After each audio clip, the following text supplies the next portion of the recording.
Prime minister को कौन arrest करेगा? प्राइम मिनिस्टर को बताइए। 6-7 लोगों को केस लगाइए, 30 दिन डालिए अंदर जेल में, गवर्नमेंट गिर गई उनकी।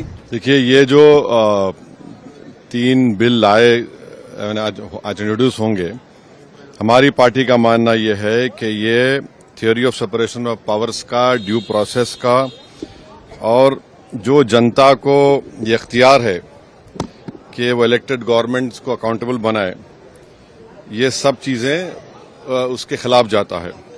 सेपरेशन ऑफ पावर्स आप देख लीजिए कि एग्जीक्यूटिव एजेंसीज को फ्री रन मिल जाएगा, कि वो खुद जज, ज्यूरी और एग्जीक्यूशनर हो जाएंगे, और मुख्यमंत्री को हटाना है तो असेंबली में हटाते हैं।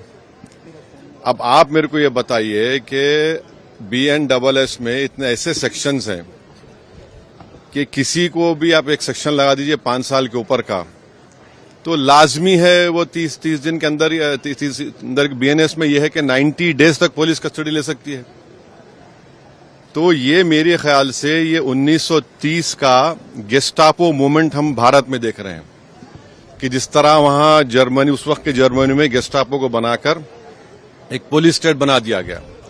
अब चीफ मिनिस्टर अकाउंटेबल नहीं होगा जनता को, बल्कि चीफ मिनिस्टर अकाउंटेबल होगा इन्वेस्टिगेटिंग एजेंसीज को। हमारे देश में SI से लेकर, इंस्पेक्टर से लेकर, ACP बोलिए, DYSP बोलिए, DCP बोलिए, एडिशनल CP, CP, DGP तक कौन बनाता है इनको? रूलिंग पार्टी बनाती है। IT के ऑफिसर कौन बनाता है? ED के, CBI को रूलिंग पार्टी बनाती है। आप बताइए फिर कहां इंडिपेंडेंस रहेगा इन लोगों का? आप कैबिनेट के 6-7 लोगों को केस लगाइए, 30 दिन डालिए अंदर जेल में, गवर्नमेंट गिर गई उनकी। तो ये असल मकसद वो है, ये अनकॉन्स्टिट्यूशनल। अच्छा, उस बिल में ये भी है कि प्राइम मिनिस्टर को कौन अरेस्ट करेगा? प्राइम मिनिस्टर को बताइए। और प्राइम मिनिस्टर, ये उसमें उस बिल में कह रहे हैं, प्राइम मिनिस्टर के बिल में कह रहे हैं कि प्रेसिडेंट करेगा। अरे भाई, संविधान में हमने लिख दिया कि the president will act on the aid and advice of the council of ministers. ये उसका कॉन्ट्रडिक्शन। दूसरा, गवर्नर को आप इख्तियार दे रहे हैं, गवर्नर आप अपॉइंट करते हैं।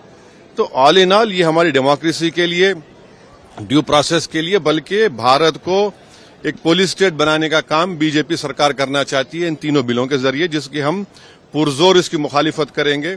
और ये अनकॉन्स्टिट्यूशनल है, ये बिल्कुल अनकॉन्स्टिट्यूशनल है।